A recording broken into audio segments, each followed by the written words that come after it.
Hey guys, welcome to the Fan of Life podcast, Fan of Life show. Today, I get a chance to sit down and talk to a buddy of mine for quite some time now, Tom Sisneros, a good friend of mine.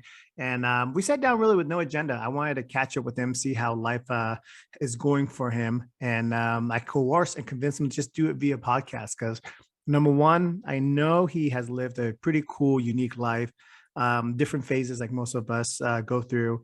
And, he, as in Tom fashion, shares some fun stories and some heartfelt stories as well, too.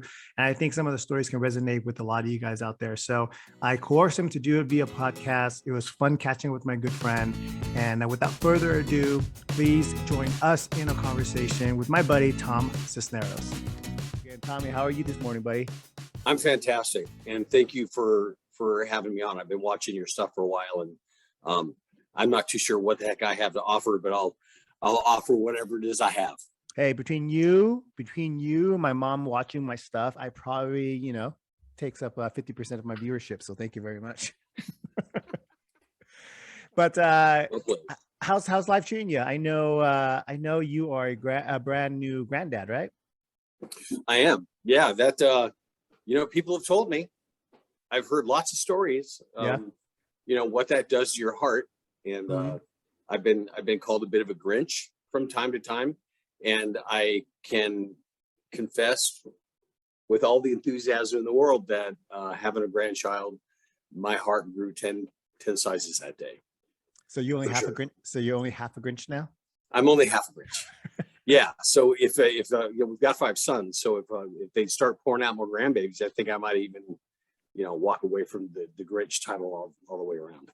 What I love about you, Tom, is that you put on this facade of being a Grinch, but you're a big softie, brother. I mean, anyone that knows you knows you're a big softie. You do anything for your friends and stuff like that. I know I'm blowing your spot. I know I'm blowing you for sauce. I apologize. But one thing I do love about you is you constantly put people that you care about ahead of you, man. So thank you for doing that.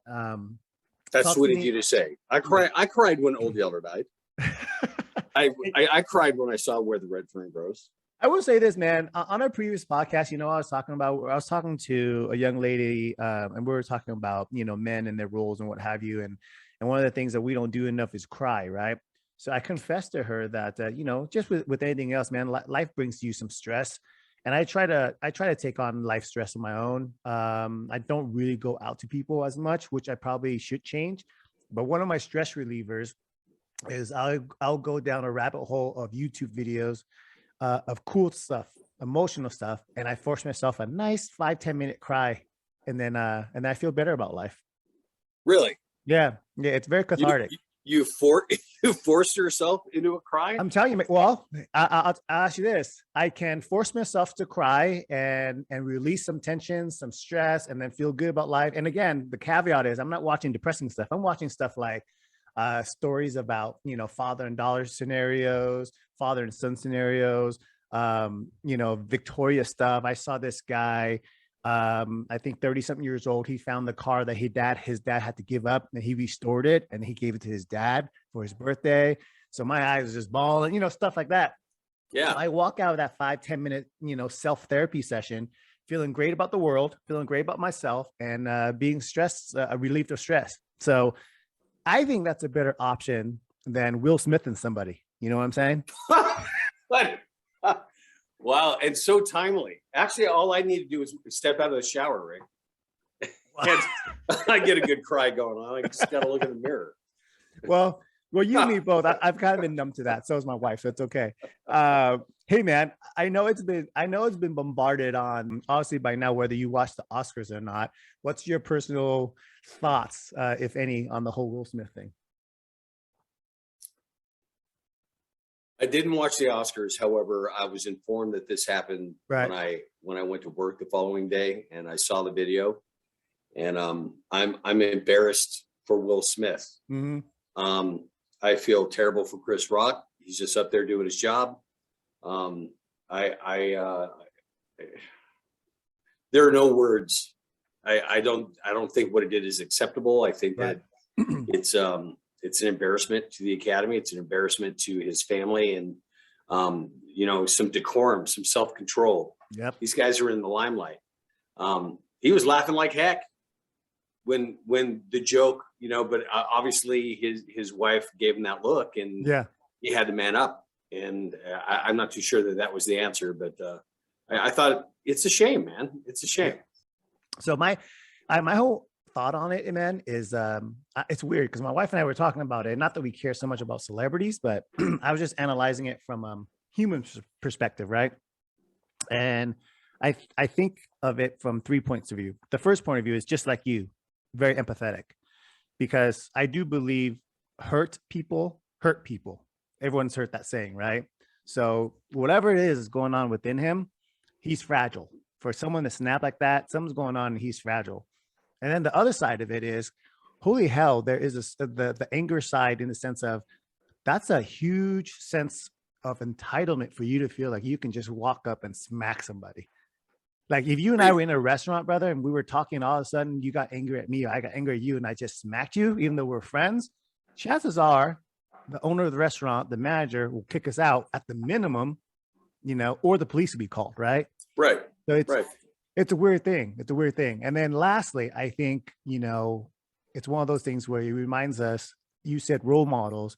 I think we have to be cautious of who we put as role models, because at the end of the day, these people are all human as well, too. So no question. That's me and Tom's 2 cents on the matter. And then, we'll move on to something else. So tell me about married life, man. I know you got married. How long has it been now? Remarried how long? It's been 3 years. Already? Yeah. We're going on 3 years next month. Well, good for you guys. And Dee's a sweetheart. She's the most kind, considerate, loving, giving people I've ever met in my life. I'm not too sure I deserve her, but I'll spend the rest of my life trying to make that up to her, for sure. I will say this, man. I think if, as a husband, if you feel that kind of what you just said, man, I don't know what I did to deserve my wife, but I'll spend the rest of my life at least putting out the best effort I can to deserve her, I think you married right. You know what I'm saying? No question. I think the goal is to marry up. And I will say I didn't marry up. There are times where I go, I'm a knucklehead. Why the hell is my wife with me? Right. But hey, man, you take the blessings as you come. So yeah, no doubt. I'm extremely happy. We actually dated for 10 years before I popped the question, because I was my history more than most people. Sure. I was married for 24 years prior, and I was not prepared to get my heart broken again. And trust takes a long time to soak back into my body. And at the end of the day, I wanted to validate this beautiful woman that had stuck by me during all this this turmoil and stuff. But she's an amazing, cool, and she truly, without any equivocation, is my best friend. I mean, you hear that. I don't see that a lot in relationships, but sure. I can talk to her about anything. If I'm having a good day, bad day, sometimes I just sit there and listen to her, and because she's a woman, she's got a lot of words, which is fine. She'll be the first one to admit to that. Yeah. But sincerely, I'm one of those rare people that is happily married. And I recently moved to Las Vegas to handle some stuff for work, and we're spending some time away from each other, which is different. Over the last 13 years we've been together, it's a little odd. We talk to each other every day, but I'll fly up to Northern California once a month, and we'll fly her down once a month. So at least we get to spend a little time with each other. We'll get this job done down here. We'll get back to normal. Well, all that means is just gonna up your skill games in the what the kids call it, the sexting game, right? Yikes! I don't, Rick, I'm old. I don't even know if that's in my vocabulary. Well, I think that's the perk of being old, man. It's like you don't have to perform; you just have to text. That's fine. There we go. I can manage that. I can manage that. No, man, I'm just adding some levity to it. What you said is beautiful, brother. Hey, I don't want to dive into that personal stuff, because there's none of the business. And thank you, for trusting me as a friend. Sharing some of that stuff offline with me through the years. So I know you've been through a lot. So with everything, I think there's a lesson, right? I mean, as corny as it sounds, what are some of the lessons that you learn about yourself? Just generally, anything specific that you would say, hey, if I had known this or I have overcome this in my mind sooner, would have been better. I mean, what kind of life experiences through that heartbreak has taught you? That's an interesting question. I've done a great deal of self-reflection since spending 24 years with a particular person and raising a family. Betrayal's a crazy thing. It really makes you, if you love somebody and you completely devote yourself to somebody, when something goes awry, you can't help but look at yourself. Where did I go wrong? What did I do? You have to forgive a person for doing whatever they do simply because we're all human. But at the end of the day, you have to fix yourself. I didn't realize I needed fixing until this happened. And through a lot of self-reflection, I was able to identify some things about myself I didn't like, that maybe strained my relationship maybe with one of my children. I'm an intense guy. I was a competitive athlete for years and years and years. And with that becomes a chip on your shoulder and a certain amount of drive and expectation, not only of yourself, but the people around you. I've mellowed a lot in the last 13 years. If you were to ask any of my kids, they would tell you that I'm not the same person. Spending all these years with my precious Danelle has taught me to pick my battles where I had to, stand there and I had to be right all the time. And now I understand that, these people are human beings. I'm gonna dovetail off this here real fast, and I'm gonna tell you a little story that changed my life. And the person that was involved in this was my youngest son at the time. And I've got these boys, and I'm a sports guy. I want my kids to be sports guys. I think putting them in organized sports teaches them about teamwork and about winning and losing and being able to deal with stuff like that. How to be coached. With that, a couple of my kids are pretty into being athletes, so they're A++ guys, hang out with A++ people, and it's about win. Then there's my little Taylor, who is this awesome human being.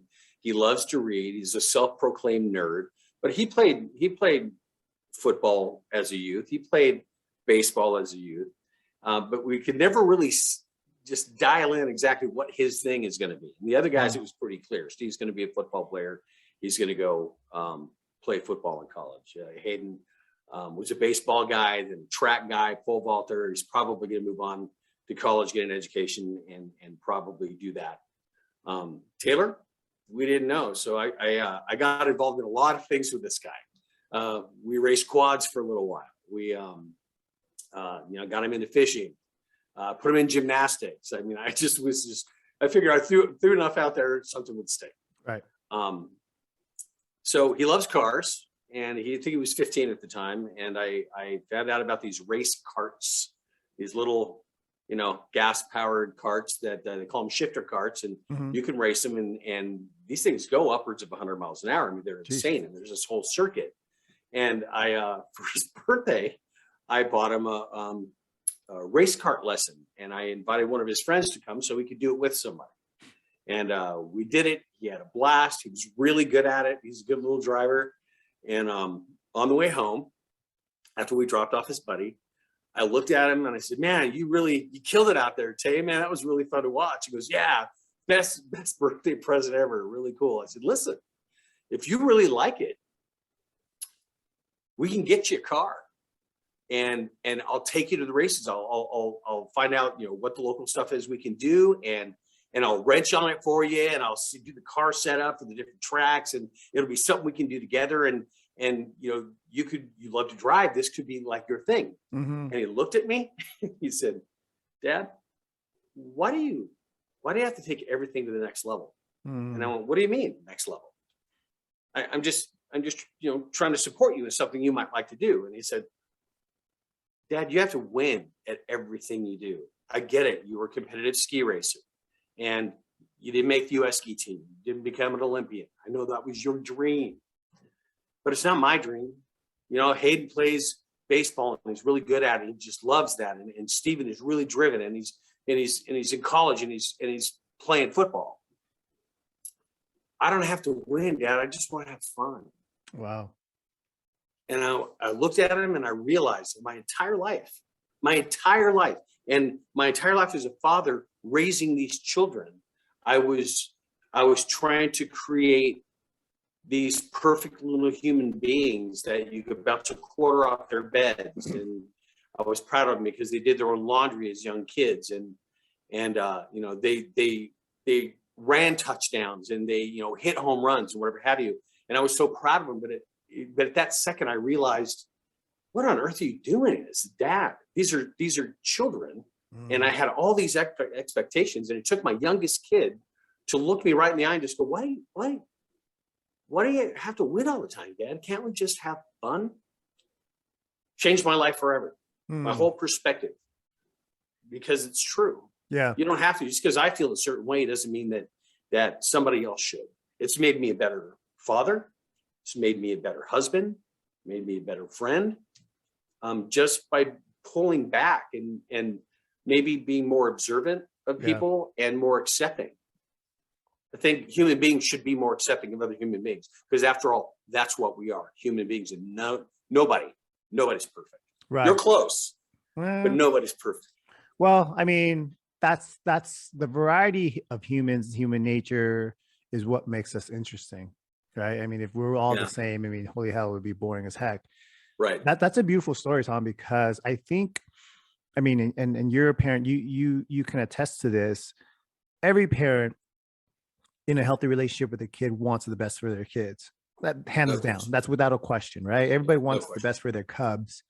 Unfortunately, the best for their kids, what they're seeing it from their own personal prism, their own personal lens.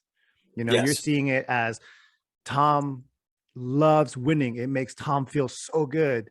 So for Taylor, I want him to find something he can win at because I want him to have that feeling that I had. But Taylor's like, dude, can I just not race my car and have a good time and just laugh? And that's so true because obviously, I mean, everyone has the stories of that, whether on the receiving side, being a kid or being a parent. I think that's humanity. Is like, you remember the golden rule. The golden rule, what's the golden rule? The golden rule is you treat others like how you want to be treated. Absolutely. I think, here we go. I think that's bullshit. The phrase should be treat others how they need to be treated, because how you want to be treated is totally different than someone else. I think the burden on you placing your needs on someone else happens way more than people realize. And that comes with marriage, relationships, your kids, your friends, and all that stuff too. And I think a lot of the conflict is due to that. You know what I mean? It's remarkably egotistical if you really look at it. From that standpoint, it's like, well, why are you projecting that on me? And I was guilty of that. I'm sure I'm still guilty of that, but I think I'm much better about it now. I'm cognizant as to, my thought process these days as compared to before when it was just win. It's got to be a certain way. But it is terribly egotistical, and I'm the first one to admit. I at some point I raised my family in Lodi, which is a relatively small community just south of Sacramento. And we were business owners, and I was involved in the downtown Lodi business partnership just because I wanted to give back, and I kind of helped them with marketing things that they were doing. And every month they gave me a little column in the paper, and I got to just write something randomly that I was thinking about. I did a formal apology to my kids one edition, formal apology. Wow. Because I after having this revelation, thank you, Taylor, by the way, for being more adult than I was at that time and teaching me something. And you can learn things from anybody. It could be your grandparent or a small child. Everybody's got something. But I literally wrote an apology. I wish I still had that because I meant it, and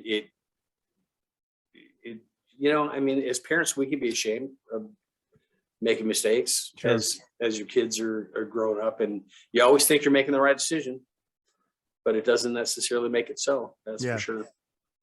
But again, man, that's the beauty of life too, is that constant evolution, constant Yep. learning, as simplistic, or as not simplistic, as corny as the saying is. It's like, if you don't grow, you die. You gotta evolve. And it's cool because I assume now your kids have gone into a different phase of their life with you, which is now they're all grown adults, right? So Yeah. now you guys are like 31 buddies. to 37. Wow. So now they're buddies. Yeah. They're beer drinking buddies. They're, whatever buddies. They're barbecue buddies, So now you're in that phase of your life, which is pretty freaking rad, man. Hey, Tom, let me ask you something, buddy. So if you had the megaphone to the world, right, in your vast wisdom, what do you think, with all the potential crap that's going on in the world, whether it's locally, internationally, across the country, if Tom was king for a day, what are some of the things that you would try to change in It would your just mind? be one very simple thing. Okay. Just friggin' be kind to each other. It's not difficult, but for some weird reason, the human condition these days, and I know that there's a lot of things going on. If we could just be mindful of being kind to one another. And I know it sounds simple. I know it sounds almost unrealistic, but how hard is it to be kind to somebody? If everybody made an honest effort to be kind to the person next to them, I try to leave every person that I touch on any given day. I try to leave them better than I found them. I try to tell them a joke. I try to brighten up their life in some way. When somebody calls me on the phone, I ask, how can I make your day better? I try to be positive, even if I'm not feeling positive personally. Yeah. Inside, because we all have our moments. I try to project that kind of person because I feel like, people are struggling. People are frustrated. People might be sad. We don't know what the heck any individual has going on any given day, any given time. Right. So I just try to be positive. And if I can do it, I don't see why the rest of the world can't do it. We're human beings. We can control our emotions. Some of us struggle with that, but how hard is it just to be kind to the people around you? Not to put you on the spot, let's dive into that a little bit more, buddy. And I promise we'll lighten this up in a second. But yeah, that's all good. Give me the definition of, in your mind, give me the definition of being kind. What does that entail? Man, it's a good question because it's all a matter of perspective, right? Something as simple as when somebody walks by you don't know who they are. Hey, good morning. Have a great day. I have never walked in front of somebody and grabbed a door and did not pull it back and allow them to go in before me. Woman, man, grown, adult, child. Sure. Doesn't matter. Being kind to me just means put a positive spin on anything and everything that you have going on in front of you or behind you or any side of you. That's a difficult thing to answer because it's all about perception, but it's in the way you speak to somebody. It's the tone you use when you speak to them. It's the way you're driving down the road and somebody's trying to merge on and me not letting them in or me letting them in. Right. Letting 3 cars in, the guy behind me honking at me because he just let 3 cars in. Right. It's as simple as that. Right. I don't know if that offered any sort of definition, but no, it does. I think you button it up by saying, you leave people better than you found them, and it could be as simple as, like you said, if you just open a door for somebody, a stranger, hold the door open for a stranger, or just wave and say hi or good morning. I think, that social connection. I mean, social media technology is great, all that stuff, but it has disengaged us, so no just simple gestures like that to re-engage society. I think it's great. And I think you hit it on the head with the kindness. So we have to Tom, be tangible, right? We have to be right, tangible as people. right. It can't all, our lives and our relationships can't revolve around our devices. You made a good point.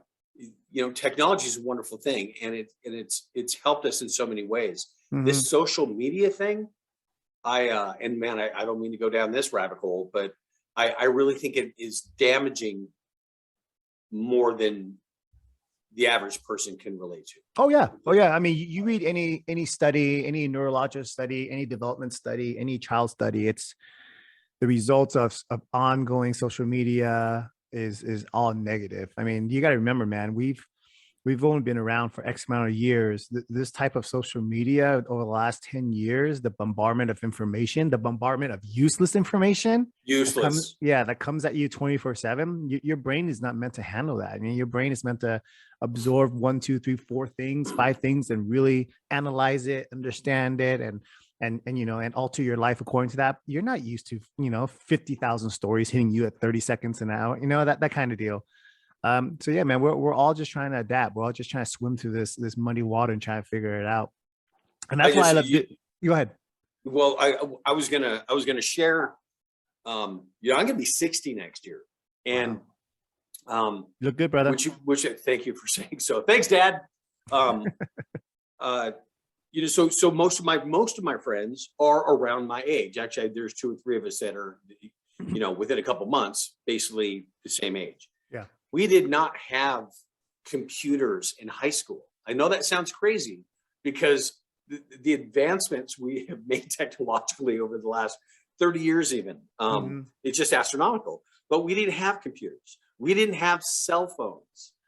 We didn't have this instant, and there was no such thing as social media. Yeah. Social media was sitting at lunch with your buddies, then throwing the football or the frisbee or going down to Bear River and probably doing some stuff we shouldn't be doing. But regardless of that, the world was simpler, and nobody was killing themselves because they were getting bullied, cyberbullied, or whatever have you, because there was no cyber. The bully standing right in front of you. People are seeing what's happening. The world is so different from that standpoint, and computers and technology have and then the adventures of Facebook and Instagram or whatever have you. These people have changed the world as we know it, and I for one, and I realize I'm old school because I'm You're old. Been around for a while. Yeah, thank you, because that's so true. Well played. Am I bleeding? Because I just got I'll take that knife out of your back in a little bit. I just got tagged. That was a good one. But it's true. So I look at stuff like this and I find it's a shame. I mean, my little granddaughter, she just turned 1 and she's fantastic. And I often wonder what she's going to be facing because of what life's going to be like 20 years from now when she's 20, 21. Yeah. No. Kind of scary. No, I get it, man. I get it. I mean, I love, it's a love-hate relationship. I mean, you and I were doing this conversation, through technology, coming through crystal clear, seeing your beautiful face and your black and pepper, mane. It's a wonderful thing. I got to get a haircut. But the other side of it is you're right. I for what it's worth, you get information at the snap of a finger, right? But the kids growing up are missing the stuff that you and I used to do, especially during the summer, where it's like the moment we wake up and it was summertime, you didn't see us until it got dark. Yeah. And mom, dad didn't have a way to get a hold of us. And quite honestly, they're probably too busy to care. Right. Right. No question. You and your group of 4 or 5 bandits, neighborhood kids, hop on your bike, your skateboard, whatever, and you literally disappear into the day. And the things like you say, you get into certain amount of trouble, you come back with a chipped tooth, a skin knee, maybe a fist fight after. But those are the things that social interaction with human beings that touch, that I think the kids are missing, that I do worry and I feel bad for them, because there's a uniqueness to it, right? There's a bond to it. That's character building stuff. It really is. I mean, you're describing this, and as you're doing that, I'm literally picturing calling my buddy Martin and calling Mike, and then meeting down at the rope swing at Lake Combi, and how many flips can we get off before we land on our face? And Just crazy fun stuff like that. I mean, you're out living your life and you're experiencing things and I don't know. And you see the kids now and they're literally doing this or they're either texting, Instagramming. I don't know what the rest of the stuff is, but Facebooking and playing video games instead of getting out and breathing and getting the sun in their face and the wind in their hair and experiencing stuff. Dude, it's fun. It's fun, especially as a guy, right? And I'll ask you this in a little bit about your boys, but as the guy, there is something to be said about, you want to compare war wounds, battle scars at the end of the summer. You know what I mean? The dumb shit that we do for entertainment because we didn't have real entertainment. Looking back, it's so scary. It's kind of like, and you're skiing competitively and stuff like that. That's a dangerous sport, right? But I'm sure in your youth, like that fear, it was like non-existent. The stuff didn't that have we any. did. It's why I walk with a limp today. Because I both. didn't have any. I have got it now. Yeah. You have kids and you have grandkids. Like all of a sudden, you don't want to hurt yourself because you want to be there for them or you want to witness what they've got going on. Yeah. Back then, I mean, I would huck myself down an icy freaking mountain with no regard for my own safety, just for a W. I just want to win. Yes. And I've had multiple lower back surgeries. I crushed T6. That's unrelated to the middle of the back. C2 in the neck. I've broken all my fingers, most of them twice. I've broken all my ribs, most of them twice. Jesus. Shattered my left ankle. Broke my nose. Broken eardrum. Just recently, year before last, I snapped my thumb skiing with my man Todd. You know Todd. Yeah. We were skiing and it was the first run of the day, and I'm just cruising around having a blast. My ski pre-released, it ejected, my boot planted on my face, tumbled, and next thing you know, I completely ripped my ligaments out and snapped the thumb, broke a couple ribs. So I skied a couple more hours with Todd and went to the hospital. But it just back in the day I had no regard. Hey, look, I am a diagnosed speedaholic. Yeah. By 2 practicing physicians, 1 non-practicing psychologist, and most of my friends. Yeah. I get it's it, a problem. Man. No, I get it. I think what happens is what it is too is physical and psychological. It ties together. I mean, when you're a kid, you roll an ankle, you busted a shoulder, you were like Wolverine. The next day you're fine. You're tender, but you're fine. Back to the jungle like we go. Now it's like, man, I sneeze hard, I blow up my back, I'm limping, and I'm gimping over for about 2 weeks, brother. Yeah. So it's so true. Yeah. So now it's embarrassing to admit. It is embarrassing. It's so true. It is embarrassing. That's why it's like I gotta watch what I do because it is the payoff worth it. You know what I mean? Oh, my dog's in the corner here. But hey, I know you saying you raised 5 boys. I mean, so in that vein, was your house full of like holes in the walls or what? I mean, I can only imagine the chaos with having five dudes just running around the house. Well, I need to clarify first because I don't want to run you down this primrose path and then have to go, wait a minute, I thought you said. So Dee and I have a blended marriage. So I've got 3 sons. Okay. She has 2. There's the 5. Gotcha. However, I do not and never will perceive that in that way. All 5 of those boys are mine. Good for you. All 5 of those boys are Dee's, and they are our children, our lifeblood, and they're freaking awesome. Right. But prior to Dee, in raising Hayden, Taylor, and Steven, I had more like 20 boys because every one of them has friends and they have friends. And I was sure to have that home that was, I always called it the island because I knew who to kick off the island if we kept all of those kids close. So I had bought this old building in downtown Lodi that was 4,000 square feet on the main level. I had a 4,000 square foot basement and then a 4,000 square foot top, which used to be the old Del Rey Hotel back at the turn of the century.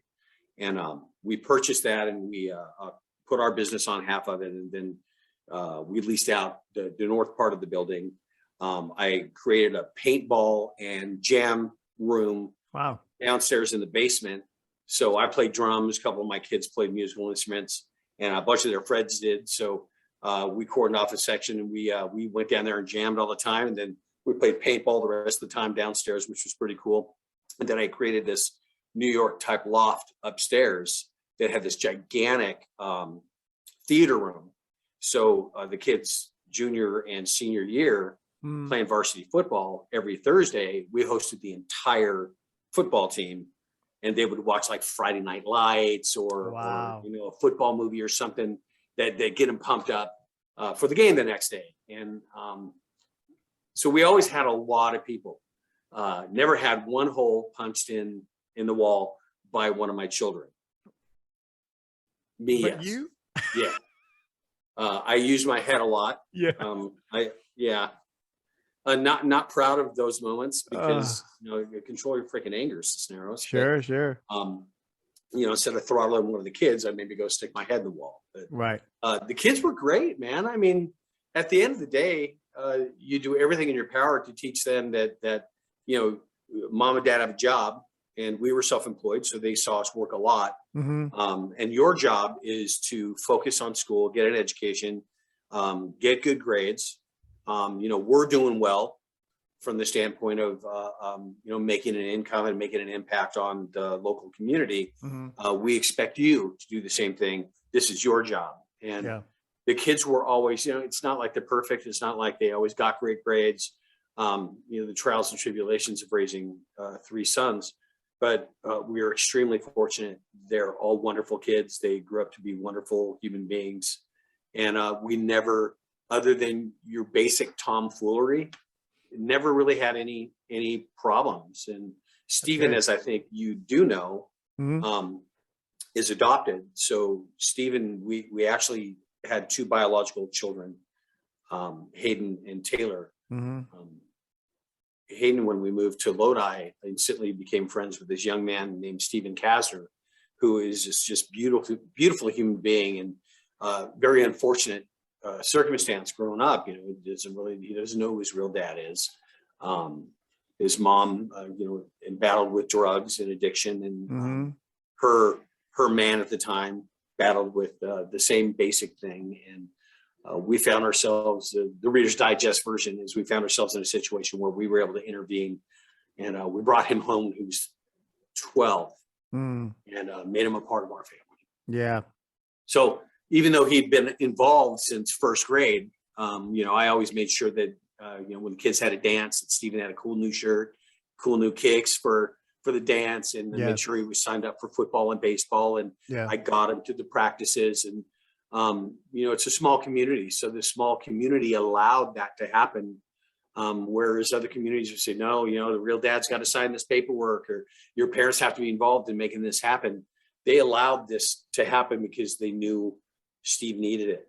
And, and they knew you. I mean, don't take don't take the credit off of you. They knew you. I mean, you were a local business owner. You were part of the community. So they knew you. That's a testament to you. But yeah, I remember you telling me that story, and isn't it interesting, Tom? Like you were talking about, your anger issues, your hot temper, ramming your head through the wall and stuff like that. And obviously that's not something we condone. That's something we all have trauma. We all have issues we outgrow, or we try to outgrow, we try to control, right? But I think with that comes passion. And then on the other side, when passion and love is is applied in a different aspect, you get what you just said, which is you found a kid that you resonated with, that was part of your family, and you welcomed him in, and you made him, your son, your 3rd son. And I think it's weird that in human nature, you can't have one without the other, right? Because some of the most hot-tempered people I know are some of the most driven and some of the most loving people I know also. It's a unique, personality thing. And then you're a testament to that. I don't know where I'm going with that. It was just an observation. But it's an accurate observation. I mean, I am a firm believer that generally people maybe that I think temper is a bad term, although I've had my bout with that throughout my life. But it's really truly passionate people generally, go from 0 to 60 in 1.3 seconds. So it's true. I think that sort of personality trait, that character, one doesn't come without the other. Yeah, you're absolutely right about that. But we certainly ended up with an amazing family in bringing Steve on, and we had a conversation, even though the kids were in their early teens, when we made the decision to bring him on full time and make him a part of the family. We had very, very serious conversations with Taylor and Hayden about that and what the ramifications of that would be. And it wasn't necessarily met with open arms from the rest of our family. They grew to understand why we did it, and I think they see now in the long run that it was the right thing to do. But I'm simply interested, and look, we all come up short, but I'm interested in trying to do the right thing any opportunity that I have, and I fail constantly, but it doesn't stop me from trying to do the right thing. And I can look back now and get a little emotional. I apologize. I would have done it the same way 100 times. Yeah. Well, I mean, I think the outcome is, at the end of the day, the end result and the outcome is what speaks for itself. Everything else in between is messy, which allows you to parlay into something else that's a little bit lighter. For the audience that doesn't know, in his past life, that has now still resonates in his current life, Mr. Tom here is a phenomenal chef. So the reason why I bring that up, and it's a lame way of correlating the two, it's like you making your masterpiece in the kitchen, man. It's messy during the process, but the end result speaks for itself. So first of all, I don't know where the hell you heard I'm a masterful chef, or I love to cook. I've heard I've tasted, my friend. So I get up. You see that I love to eat. But you know what? This is what drives me, though. As I wouldn't say a chef, as someone that loves to cook. Mm-hmm. I love to please people. Yeah. So I love to create something, and you eat with your eyes before you do with your taste buds. So I want it to be aesthetically pleasing. Mm-hmm. I want to shock people, because I'm not that guy. I'm not, people know me as this crazy guy that jumps off stuff and hurts himself. And, clearly I love hospital food because I've been in one for the better part of my life. But I love the reaction that I get from people when I cook something. Like I do this lamb shank dish, and I order these lamb shanks that are just ridiculous in size, the bones sticking out of them, and I braise them up, and I'll put some, rosemary, thyme, sage, tie it all up, create a mirepoix, put it in the bottom of a pot, a big old bottle of red wine.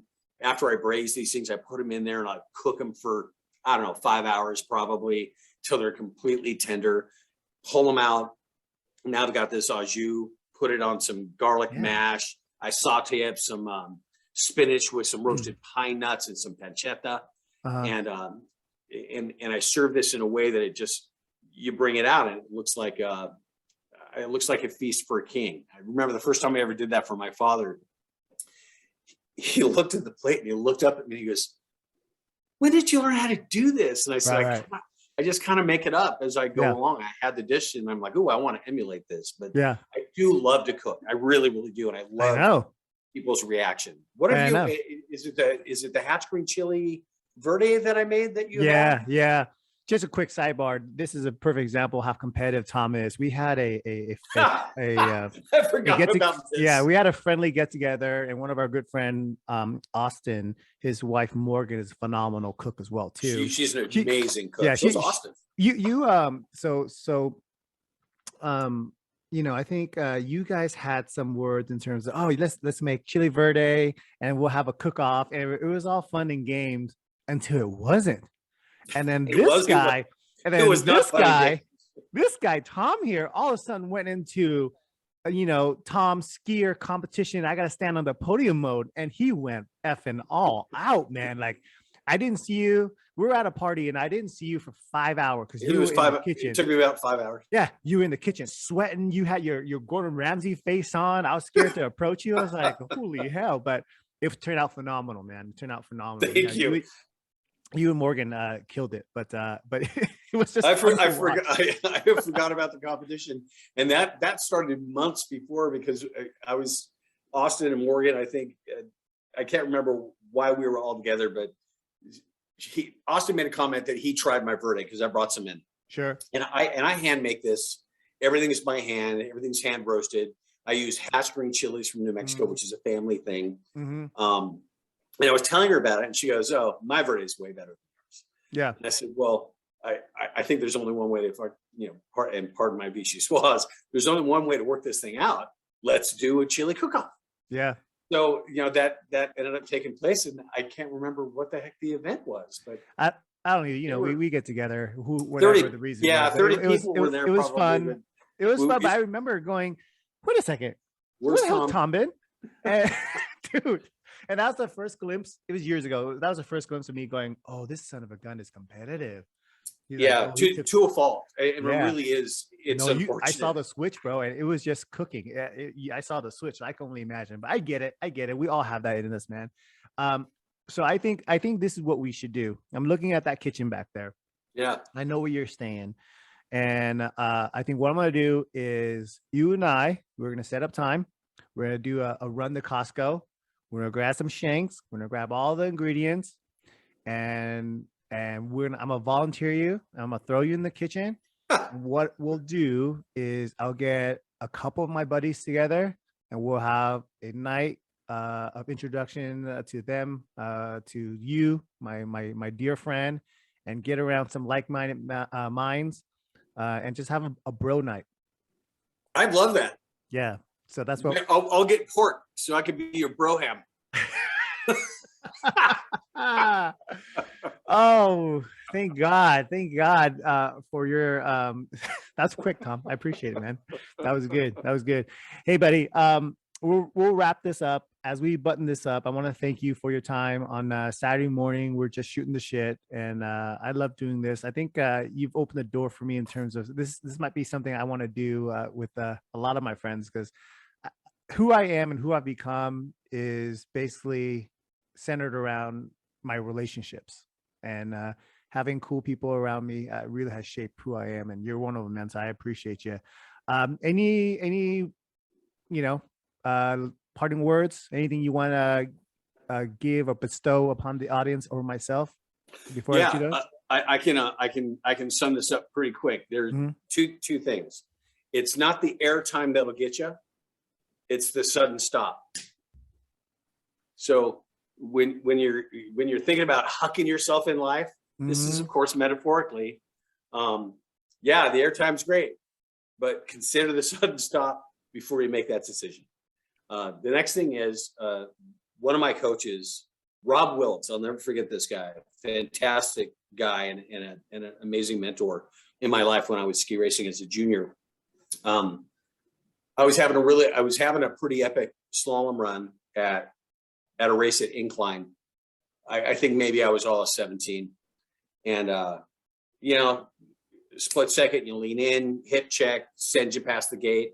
I hiked and continued down the course, and I continued to make mistake after mistake after mistake after mistake because I was in my head. Got to the bottom.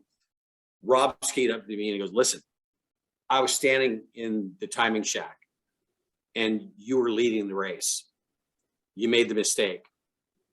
You hiked, and then you made a series of mistakes after that. Listen to what I'm about to tell you.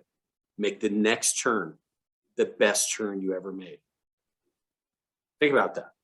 Make the next turn the best turn you ever made, because life is a series of turns. Yeah. Lefts, rights, U's. Just make the next one the best one you ever made. Don't live in the past. It can help teach you something. Learn from your mistakes. Learn from something that might have hurt you. Learn from something that excited you. But whatever you do, make the next turn the best turn you ever made.